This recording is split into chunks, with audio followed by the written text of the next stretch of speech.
মানে এক একজন এক এক রকম টেস্ট লাগে। প্রথমে একজনকে ছিল, তাকে ছেড়েছে, তাকে টেস্ট টেস্ট করা কমপ্লিট, তাকে ছেড়েছে। তারপর আরেকটা ছেলেকে ধরলো, তাকে টেস্ট করলো, তাকে ছাড়লো। তারপরে আমাকে ধরলো, তারপরে টেস্ট করলো, আমাকে ছাড়লো। মানে এইসব কি, এইসব কী রকম মানে টেস্ট, টেস্ট খুঁজে পাচ্ছ নাকি? তা এখন আবার তার এক্সের কাছে আবার ফিরে গেছে। আমি এই জিনিসটা দেখছি। তোমাকে কিন্তু এখনো বয়ফ্রেন্ড হিসেবে যে পুরোপুরিভাবে যে বয়ফ্রেন্ড, এই আমার বয়ফ্রেন্ড, এইসব কিন্তু কোনো কিছু বলেনি। জাস্ট ফেস রিভিল করে ছেড়ে দিয়েছে। বয়ফ্রেন্ড হিসেবে ধরুক, তারপরে তো বলবো না। কি মামনি, আরও কিছু বলবো? বলো। বললে পারে তো অনেক কিছুই বলতে পারি। আমার একটা দাদার বিয়ে বাড়ি গিয়ে সেখানে তো বিশাল বেশি কথা আমাকে বলেছিলে, বেশি কথা সবার সামনে, লোকজন সবাই আছে তার সামনে আমাকে বেশি কথা বলেছিলে, কারণ আমি তোমার একটা মেহেন্দি একটু পরিয়ে দিয়েছিলাম বলে পায়।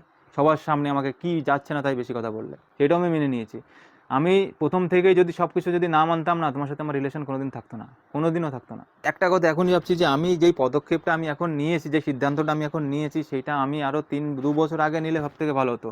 যখন তুমি এই টর্চারটা, মেন্টাল টর্চারটা তুমি আমাকে করতে, সেই জিনিসটা যদি আমি করতাম সব থেকে ভালো হতো। কিন্তু তখন আমি সেই জিনিসটা করিনি বলে এখন আমার সেটার আফসোস হচ্ছে যে আমি তখন এই জিনিসটা কেন করিনি। তখন যদি এই জিনিসটা করতাম, আমার কাছে না করে প্রায় 25 লাখ টাকা থাকতো। আমি এতটাই কর্মঠে ছেলে ছিলাম, যেই কাজ পেতাম সেই কাজই করতাম। কারণ আমি আমার বাড়ির বিশাল একটা ভালো ছেলে ছিলাম, যে সবাই বলতো, আমাদের গ্রামের সবাই বলতো যে এই ছেলেটা যখন কাজ করে তখন এর সাথে কেউ কাজ করে পারে না। যেই কাজই হোক না কেন, সব কাজ আমি করতাম, সব কাজ আমি করতে এত ভালোবাসতাম। কিন্তু কারোর সাথে রিলেশনে এসে আমি আমার ক্যারিয়ার নষ্ট করেছি, আমি আমার ভবিষ্যৎ নষ্ট করেছি।